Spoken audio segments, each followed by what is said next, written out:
ನಮ್ಮ ಧಾರವಾಡ ಜಿಲ್ಲೆದಾಗ ಮಳಿ ಆಗಿಲ್ಲ ಅಂತ ರೈತರ ಮೈಲಾರಲಿಂಗಪ್ಪಗ ಹಾಲಿನ ಅಭಿಷೇಕ ಮಾಡಿ ಮಳಿ ಬರ್ಸಪ್ಪ ಅಂತ ಬೇಡ್ಕೊಳತಿದ್ರ. ಇನ್ನೊಂದ್ ಕಡೆ ಸಾಲ ಸೂಲ ಮಾಡಿ ಬೆವರು ಸುರಿಸಿ ಬೆಳೆದಿದ್ದ ಬೆಳಿ ಹನಿ ನೀರ್ ಕಂಡಿಲ್ಲ ಅಂತ ಟ್ರ್ಯಾಕ್ಟರ್ ಹಚ್ಚಿ ಮಣ್ಣು ಮಾಡೋ ಪರಿಸ್ಥಿತಿ ಬಂದಿತ್ ನೋಡ್ರಿ. ಬ್ಯಾಸ್ಗಿ ಕಳೆದ ಮಳಿಗಾಲ ಬಂದ್ರೂ ಕೂಡ ಧಾರವಾಡ ಮಾತ್ರ ಒಂದ್ ಹನಿ ನೀರ್ ಕಾಣ್ಲಿಲ್ಲ. ಇನ್ನ ಹುಬ್ಳಿ ಕುಂದಗೋಳ ನವಲ್ಗುಂದ ಭಾಗದಾಗ ಮಳಿ ಆಗ್ತೈತಿ ಅಂತ ನಂಬಿ ಸಾಲ ಸೂಲ ಮಾಡಿ ಬಿತ್ತಿದ್ ಬೆಳಿ ನೀರಿಲ್ದಂಗ ಒಣಗಿ ಹೊಂಟಾವ. ಇದನ್ನ ನೋಡಕ್ಕಾಗದ ಕುಂದಗೋಳ ತಾಲೂಕಿನ ಸಂಶಿ ಗ್ರಾಮ ಜನ ಎಲ್ಲಾ ಸೇರಿ ಒಂದಾಗಿ ಮೈಲಾರಲಿಂಗಪ್ಪಗ ಹಾಲಿನ ಅಭಿಷೇಕ ಮಾಡಿ 7 ಕೋಟಿ ಅಂತ ದೇವರಿಗೆ ಮಳಿ ಬರ್ಸಪ್ಪ ಅಂತ ಬೇಡ್ಕೊಳಕತ್ತಾರ. ಇನ್ನ ಊರ್ ತುಂಬಾ ಮೈಲಾರಲಿಂಗಪ್ಪನ ಭಾವಚಿತ್ರ ಇಟ್ಟ ಮೆರವಣಿಗೆ ಮಾಡ್ಯಾರ.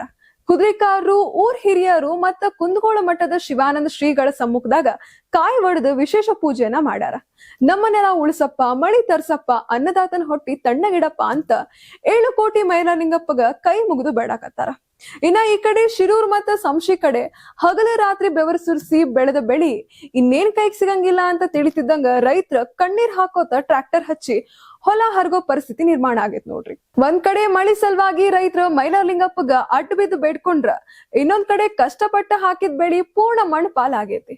ಈಗ್ಲಾದ್ರೂ ನಮ್ಮ ಸರ್ಕಾರ ನಮ್ಮ ರೈತರ ಕಡೆ ಗಮನ ಹರಿಸಿ ಉತ್ತರ ಕರ್ನಾಟಕ ಜಿಲ್ಲೆಗಳನ್ನ ಬರಪೀಡಿತ ಪ್ರದೇಶ ಅಂತ ಘೋಷಣೆ ಮಾಡಿ ನೊಂದ ರೈತರ ಕೈ ಹಿಡಿತತೋ ಇಲ್ಲೋ ಅಂತ ಕಾದ್ ನೋಡ್ಬೇಕಾಗಿತ್ ನೋಡ್ರಿ. ಬೆಳೆದಿರುವಂತ ಬೆಳೆನ ಇವು ಅಲ್ಲಿ ಒಂದು ಅಲ್ಪ ಸ್ವಲ್ಪ ಅಲ್ಲಿ ಬೆಳೆ ಅಲ್ಲಿ ಕೈಗೆ ಬಂದಿವೆ, ಆದ್ರೆ ನಾಶ ಮಾಡಕ್ ಕುಂತೀರಿ ಸರ್. ಎದಕ್ಕೋಸ್ಕರ ನಾಶ ಮಾಡ್ತಾ ಇದೀರಾ ಸರ್? ಇದು ನಮ್ಮ ಉತ್ತರ ಕರ್ನಾಟಕದಾಗ ನಮ್ಮ ಕುಂದಗೋಳದಾಗಂತೂ ಮಳಿ ಭಾಳ ಕನಿಷ್ಠ ಆಗಿತ್ರಿ ಸರ್. ಹಿಂಗಾಗಿ ನಾವು ಈಗ 25,000 ಖರ್ಚು ಮಾಡಿರಿ. ಇದಕ್ಕೆ ಇಷ್ಟು ಅಮೌಂಟು ಆಗ್ಲಿಲ್ರಿ ನಮಗೆ. ಅದಕ್ಕೆ ನಮ್ಗೆ ಕುಂದಗೋಳ ತಾಲೂಕಿಗೆ ಬರಗಾಲ ಘೋಷಣೆ ಮಾಡ್ತೀವಿ, ಮನೆ ಮಾಡ್ಕೋಬೇಕು.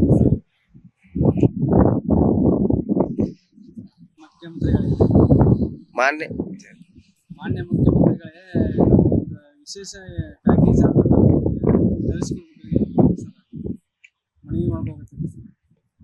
ತಮ್ಮ ಹೆಸರೇನು ಸರ್? ಪ್ರಕಾಶ್ ನೆಲಗುಂಡಿ.